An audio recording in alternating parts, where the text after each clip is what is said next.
There are very good reasons to think it's not true.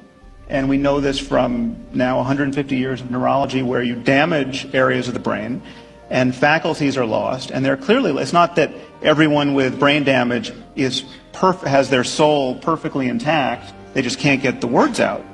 This is everything about your mind can be damaged by damaging the brain. You can cease to recognize faces, you can cease to know the names of animals, but you still know the names of tools. I mean, the fragmentation in the way in which our mind is parcellated at the level of the brain is not at all intuitive, and there's a lot known about it. And what we're being asked to consider is that you damage one part of the brain, and the mind, something about the mind and subjectivity is lost. You damage another, and yet more is lost.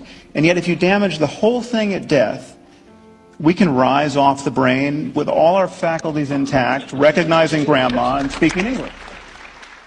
There's definitely more to the human experience than the sum of its parts. Definitely more to a human being than the sum of their parts.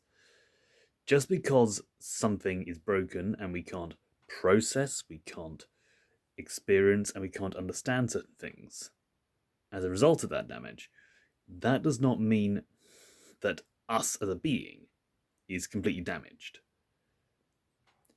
How we'll be seen or recognized after death is something completely different. And that's something that might not be able to be measured.